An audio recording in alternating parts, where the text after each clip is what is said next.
Vous n'avez pas vu que la position des élites, enfin de l'Occident aujourd'hui, son idéologie est une idéologie victimaire et qu'il recherche, comme dans le triangle de Karpman, vous savez ce triangle de Karpman, c'est-à-dire que le pervers réussit à être avec le temps et dans le temps aux trois sommets du triangle. D'abord, il est le responsable, le provocateur. Ensuite, il est la victime. Et en trois, il est le sauveur. Et c'est ce que je pense être le plan diabolique, c'est-à-dire que l'objectif n'est pas de gagner cette guerre, c'est juste de dégrader à ce point l'image de ce qui est leur contraire, parce que la Russie de Poutine, c'est le contraire de cet Occident décadent. Absolument. Eh bien, la victoire du diable, c'est quand je commence à utiliser les moyens du diable pour triompher. On est d'accord, mais c'est exactement ça. Oui, mais Poutine ne fera pas ça. Il ne le fait pas. Il ne le fera pas. Je vous jure, comme je connais cet homme, et j'ai lu ses discours... Il ne faut jamais se porter à ce point garant de l'autre. J'ai lu des discours de lui. Ça fait des années, j'ai lu le bouquin très bon bouquin d'ailleurs, d'Yvan Blot sur la Russie de Poutine, etc. Ouais. Ça avait été une révélation ce livre, parce que c'est vraiment plus que de la géopolitique, c'est de la philosophie. Tout le monde répète la même chose aujourd'hui, mais il est vrai qu'il a été totalement précurseur, Yvan Blot, sur ce Absolument, absolument. Et Poutine n'actionnera pas l'arme atomique le premier.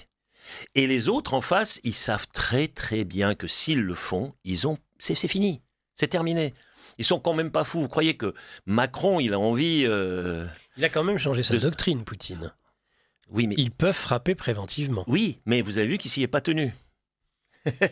La doctrine, telle qu'elle avait été reformulée, si un pays tiers, avec le soutien d'une force atomique, bombarde le territoire russe... De façon massive, ce qui fut le cas. Voilà, nous pouvons utiliser l'arme nucléaire, etc. Il ne l'a pas fait.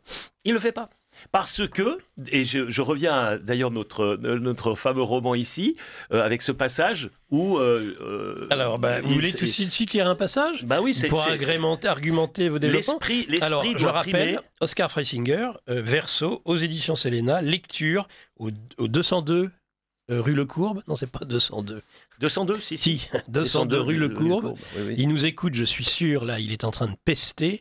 Le frère Thierry, à 14h, eh bien, il y a cette lecture publique. Voilà, effectivement. Et juste avant, si vous le voulez bien, parce que j'aurais pas mon quatrain, et on me l'a glissé, je ne l'avais pas vu, Michel, donc, ne sera pas là aujourd'hui pour son habituel quatrain du samedi matin. J'en suis bien désolé. Il est allé à Chartres. Il vous embrasse tous. Alors, il est allé à Chartres, on en reparlera de Chartres. Voilà.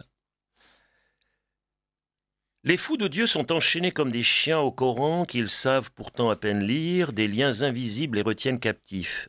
Ils ne veulent pas seulement presser leur propre vie, mais le monde entier dans les lettres sacrées jusqu'à ce que celle-ci soit tellement comprimée qu'elle se fige. Le désert leur pose cependant un problème supplémentaire. En essayant de le faire entrer dans les concepts abstraits, il ne crée pas l'immensité mais le vide, car l'éternité se retrouve piégée par le temps et finit par s'effriter et s'écouler comme le sable dans un sablier. Voilà pourquoi je me méfie des écrits. Ils peuvent être trop facilement détachés de l'esprit qui les habite. Les symboles ont tendance à se rendre indépendants des humains et à servir la mort plutôt que la vie. Dès que la souffrance de la créature tourmentée n'humanise plus les symboles et que l'homme se laisse dominer par eux, il devient étranger à lui-même.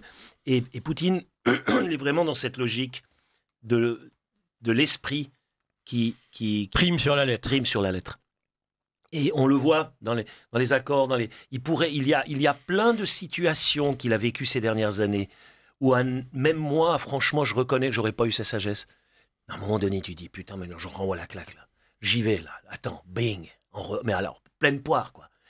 Et lui non. Parce que là, ça c'est une dimension qui est typiquement russe. Moi, je n'ai pas parce que je suis européen.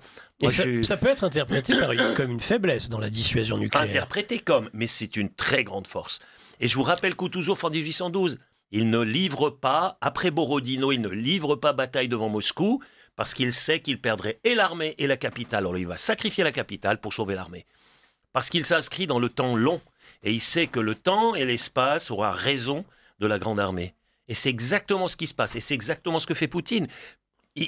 Il est à un moment où il s'approche du point où l'effritement de l'armée ukrainienne sera tel qu'il y aura des trous partout, comme dans le fromage Emmental suisse. Et à ce moment-là, c'est un peu l'armée allemande, disons, ce qui est arrivé à l'opération Bagration, qui était une des plus grandes opérations de la Deuxième Guerre mondiale, où les Russes ont pris un territoire absolument fou.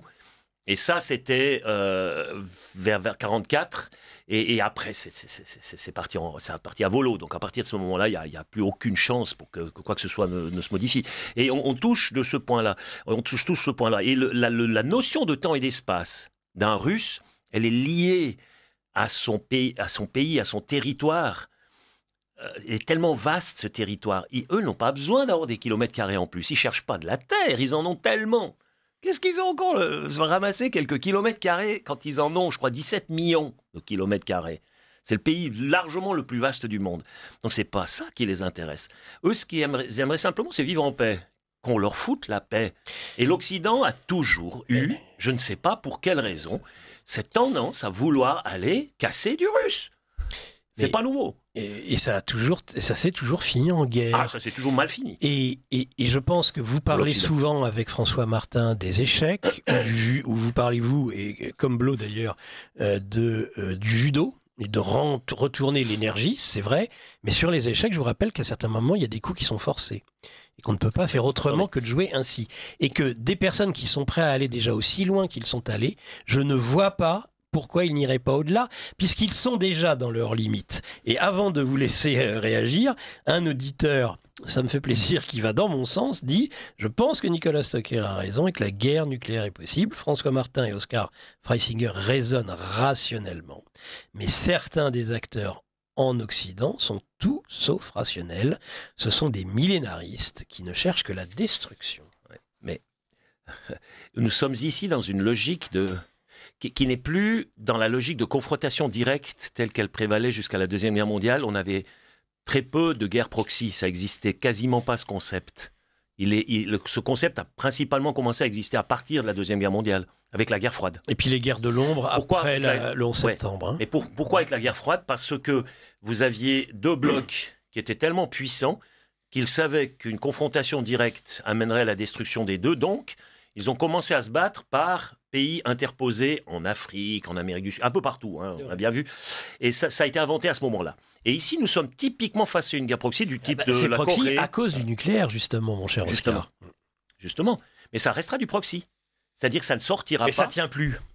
Quand vous avez des missiles Taurus, vous pouvez en parler 2 minutes, ou des attaques EMS, ou des Scalp Storm Shadow, personne ne croit et peut croire ou prétendre croire que ces missiles sont envoyés par les Kieviens, par les Ukrainiens. C'est une immense blague. Ils ont besoin des satellites occidentaux, ils ont besoin des servants occidentaux. C'est eux qui définissent même les cibles. Ouais, les Allemands, actuellement, ils font croire que c'est les Ukrainiens qui ont construit les Taurus sous licence allemande. Non, mais c'est complètement débile. Vous avez sorti ça, c'est une perle, ça. C'est une perle. Alors qu'en 3 semaines, ils ont sorti de terre un nouveau missile qui va toucher Moscou. Ça, c'est extraordinaire. Alors que ces missiles ont été livrés déjà il y a longtemps. Il y a environ 150 Taurus qui sont déjà en Ukraine depuis un certain moment, mais les Américains n'ont pas donné le feu vert. Et vous les appelez les missiles du groupe BlackRock. Oui, les missiles BlackRock. Parce que l'industrie qui fabrique ces missiles, il y a une forte participation de BlackRock, c'est ça ? Oui. Non, parce que Merz vient de chez BlackRock. Il est appelé dans les réseaux sociaux BlackRock Merz. C'est le nom qu'on lui donne. Et il est allé aux États-Unis pour avoir l'autorisation d'envoyer ses missiles. Trump ne lui a pas donné cette autorisation. Il ne va pas faire les sanctions qui seraient que des sanctions indirectes contre la Russie. On est bien d'accord, les sanctions... Le 18e paquet, mais qui n'aura peut-être jamais lieu parce que Trump ne veut pas s'associer. Chaque paquet de sanctions qu'il rajoute a moins de substance. Et là, ils sont obligés, s'ils veulent réellement que ça fasse mal à la Russie, ils ne peuvent pas faire autrement que ce que propose Lindsey Graham, c'est de sanctionner les Chinois, les Indiens, les Malaisiens, tous les pays du BRICS, donc la moitié de la planète, des taxes de 500% s'ils achètent du pétrole russe ou du gaz russe, etc., etc.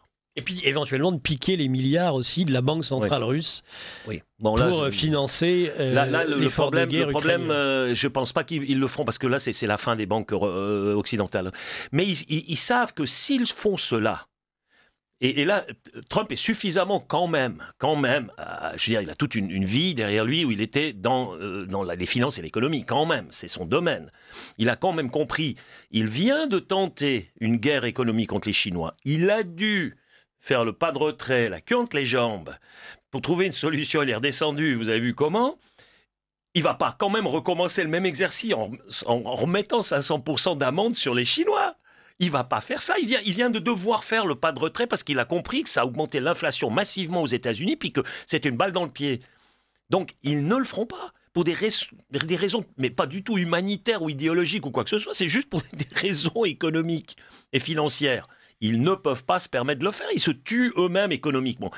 Moi, ce que je trouvais effarant, c'est les 4 pingouins européens, là. Entre Starmer et Macron et Tusk, c'est pas possible des choses pareilles. Je veux dire, la bêtise de ces gens-là, mais c'est abyssal. C'est pas possible qu'au XXIe siècle, dans une Europe qui a vécu tellement de mutations pour arriver au niveau où elle est arrivée, on est à la tête des pays les plus importants d'Europe, des débiles de ce genre-là. Je veux dire, ce vide intégral entre les deux oreilles, moi, j'ai jamais vu ça. Moi, ça me laisse sans voix. J'ai fait de la politique, j'étais dans un exécutif. Complètement. Oui. Et je sais ce que ça demande pour prendre des décisions sensibles. Moi, j'ai dû prendre des décisions extrêmement sensibles. Par exemple, des cas de pédophilie dans une école. Attention, c'est sensible parce que je peux détruire la vie d'un homme qui est peut-être innocent, mais d'un autre côté, il faut protéger quand même les élèves. C'est pas facile. Vous avez intérêt à avoir un solide bagage éthique, moral et philosophique derrière pour essayer de séparer le faux grain de livret, etc., le grain de livret, et de prendre la bonne décision. Et là, on a des gens, attends, ils y vont, mais... Et après, quand on voit Lindsey Graham, Blumenthal et Merz, après la rencontre avec Trump, dans un bar, se fendre la gueule et s'amuser comme des petits fous, alors qu'ils sont assis sur un volcan qui, en raison de leur politique, il y a des milliers de gens qui meurent tous les jours en Ukraine, à Gaza et partout. Mais comment font ces gens-là ? Qu'est-ce qu'ils ont ? Ils ont quoi à la place de la tête et du cœur ? Eh bien voilà l'homme moderne. Voilà le grand désert annoncé par Nietzsche, ce désert dans le cœur des hommes, cette déshumanisation par un cerveau qui se déconnecte du monde, où vous êtes plus que dans un narratif et une logique que vous vous inventez vous-même. Et en fait, vous êtes en train de tourner dans un film que vous vous inventez au fur et à mesure selon vos besoins.